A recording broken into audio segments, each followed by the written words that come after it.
बिस्मिल्लाहिर्रहमानिर्रहीम। अस्सलाम वालेकुम अज़ीज़ तलबा।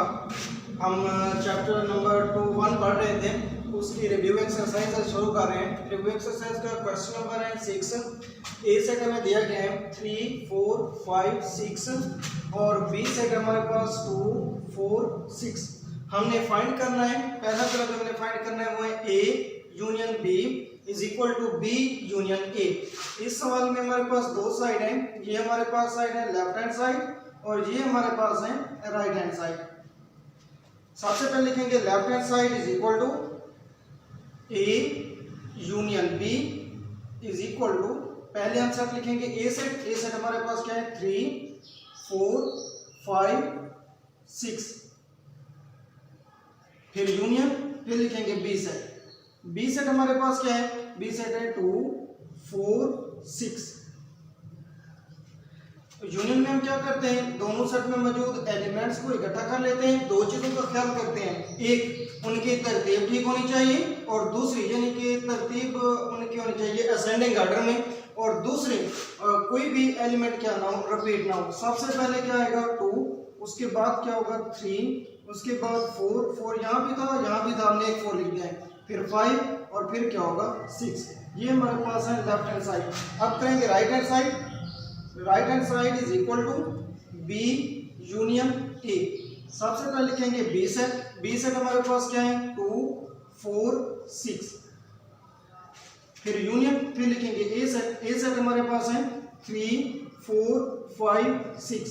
यहाँ पर फिर से दोनों का यूनियन करें तो इनका आंसर क्या होगा, दोनों एलिमेंट को मौजूद सेट में मौजूद एलिमेंट्स को इकट्ठा कर देंगे।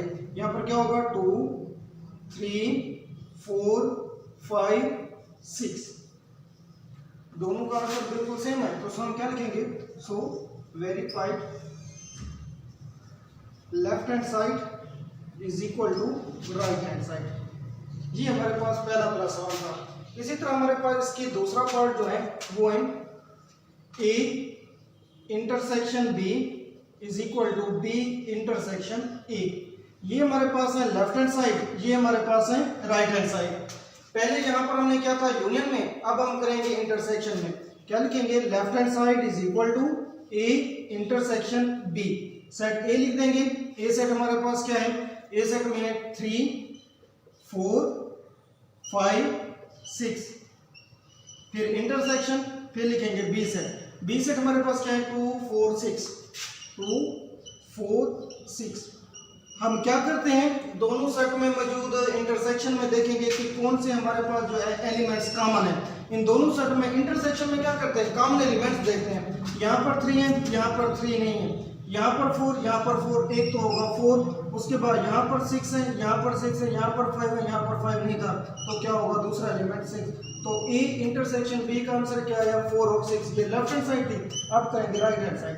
Right hand side is equal to B intersection A. सबसे पहले लिखेंगे बी सेट। बी सेट हमारे पास क्या है, बी सेट ये है 2, 4, 6। फिर इंटरसेक्शन, फिर अब ए सेट लिखेंगे। ए सेट हमारे पास क्या है 3, 4, 5, 6। यहाँ पर क्या देखेंगे, दोनों सेट में मौजूद देखेंगे कौन से एलिमेंट कॉमन है। जो कॉमन होंगे वही हमारा आंसर होगा।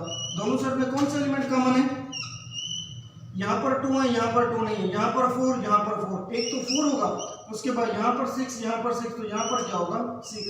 तो हमारे पास दोनों का आंसर क्या आया 4, 6। यहाँ पर भी 4, 6। Left hand side is equal to right hand side. हम क्या लिखेंगे, so verified left hand side is equal to right hand side. ये हमारे पास क्वेश्चन नंबर 1 था, सॉरी क्वेश्चन नंबर 6 था, उसका पार्ट 1 और पार्ट 2 था, जिसमें हमने यूनियन और इंटरसेक्शन फाइंड किए। नेक्स्ट हमारे पास है क्वेश्चन नंबर 7।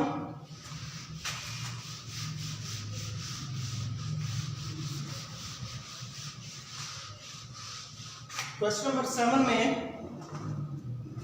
एक्स सेट में दिया गया है, एक्स सेट में 2, 3, 4, 5, वाई सेट में 1, 3, 5, 7। हमने क्या चीज फाइंड करनी है, हमने फाइंड करना है एक्स डिफरेंस वाई और दूसरा वाई डिफरेंस जेड।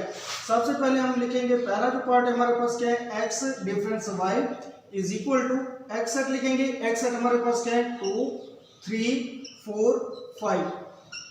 फिर माइनस यानी कि डिफरेंस, फिर हम लिखेंगे वाई सेट क्या है 1 3 5 7।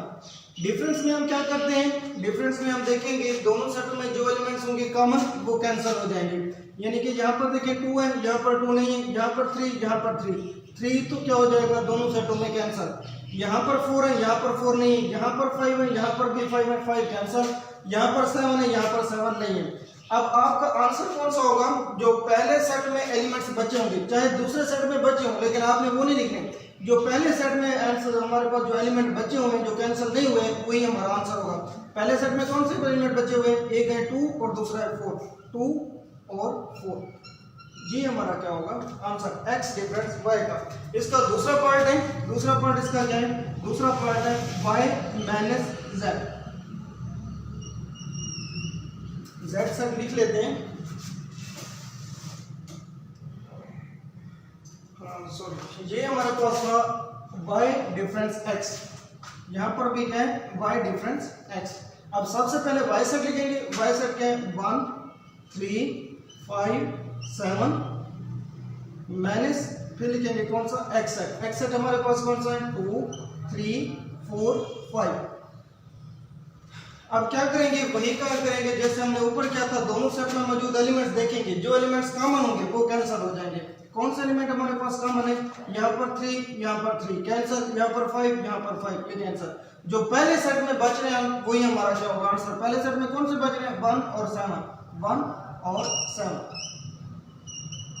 दूसरे सेट में भी एलिमेंट मौजूद थे 2 और 4, लेकिन हम वो नहीं लिखेंगे, जो पहले सेट में बचे हुए हैं वही हमारा क्या होगा आंसर 1 और 7। ये हमारे पास था क्वेश्चन नंबर 7 का पार्ट 1 और पार्ट 2, जिसमें हमने दोनों सेटों का क्या फाइंड करना था डिफरेंस। उसके बाद नेक्स्ट है हमारे पास क्वेश्चन है, ऊपर लिख लिया था हमने, हमें दिया गया है ए सेट ACEG, उसके बाद बी हमारे पास ABCD, फिर सी सेट है BDFH। हमने फाइंड क्या करना है, associative property of union find करना है। तो पहले हम इसकी प्रॉपर्टी बनाएंगे, कैसे बनाएंगे, आप तीनों सेट लिख लें, A union B union C, इधर भी ऐसे लिखेंगे A union B union C। अब दोनों तरफ एक जैसा लिख लिया, अब हमने लगानी होगी ब्रैकेट, इधर हम B और C को ब्रैकेट में रखेंगे, इधर हम क्या करेंगे A और B को। एसोसिएटिव प्रॉपर्टी में हम क्या करते हैं, तीनों सेटों की तरतीब वही होती है A union B union C, A union B union C, लेकिन यहाँ पर हम जब ब्रैकेट लगाते हैं तो हम क्या देखते हैं कि जो पहले दो सेट होंगे ब्रैकेट में, दूसरी जो तरफ ब्रैकेट लगाएंगे उसमें दूसरे दो सेट होंगे, यानी कि यहाँ पर B और C था, यहाँ पर हमारे पास क्या है A और B। ऐसा ना हो कि आपने इधर भी A यूनियन B को लगा दिया ब्रैकेट और इधर भी A यूनियन B को। इस चीज का ख्याल करना है कि जब ब्रैकेट लगानी है तो सेट हमारे पास क्या होना चाहिए, मुख्तलिफ होने चाहिए। सबसे पहले हम लेफ्ट हैंड साइड करते हैं, left hand side is equal to A union B union C is equal to, सबसे पहले लिखेंगे सेट ए सेट हमारे पास क्या है A C E और G, फिर यूनियन, फिर आगे ब्रैकेट है, ब्रैकेट लगाएंगे, फिर लिखेंगे बी सेट हमारे पास क्या है A B C D, फिर यूनियन, फिर लिखेंगे सी सेट हमारे पास क्या है B D F H। अब आपको पता है कि बोर्डमास के रूल के मुताबिक हम सबसे पहले किस चीज का अमल करते हैं, ब्रैकेट का। जो ब्रैकेट से बाहर सेट है ये वैसे आ जाएगा A C E G, फिर यूनियन। अब इन दोनों सेटों का यूनियन कर रहे हैं, यूनियन में क्या रखेंगे, अल्फाबेट की तरतीब का ख्याल रखेंगे और इस चीज का भी ख्याल रखेंगे कि कोई भी एलिमेंट रिपीट ना हो। पहला हमारे पास क्या है A, उसके बाद क्या होगा B, फिर C, फिर D, E है नहीं तो उसके बाद क्या होगा F, उसके बाद G नहीं है तो उसके बाद क्या होगा H। अब इन दोनों सेटों को जो हमने सॉल्व किया है, जो आंसर है वो हमारे पास है रिजल्टेंट सेट, ये रिजल्टेंट सेट है हमारे पास। अब इसका हम जो ब्रैकेट से बाहर था, जो बाहर सेट बचा हुआ था A सेट, उसके साथ इसका यूनियन करेंगे। अब यहाँ पर हमारे पास क्या है, यूनियन में एलिमेंट्स को इकट्ठा करते हैं, A इधर भी मौजूद है A इधर भी, तो हम A के लिखेंगे। उसके बाद दूसरा हमारे पास क्या है C सी नहीं, उसके बाद लिखेंगे क्या बी, उसके बाद क्या होगा सी, उसके बाद डी, उसके बाद ई, उसके बाद एफ, उसके बाद जी, उसके बाद एच। ये हमारे पास आंसर है किस चीज का, A union into B union C. ये लेफ्ट हैंड साइड थी, आप राइट हैंड साइड करोगे बिल्कुल सेम है, वो अपने खुद करनी है। नेक्स्ट इंशाल्लाह जो हमारा टॉपिक होगा वहां पर हम क्वेश्चन नंबर 9 पढ़ेंगे जो वेन डायग्राम वाला है, फिर आगे चैप्टर नंबर 2 में शुरू करेंगे। अल्लाह हाफिज।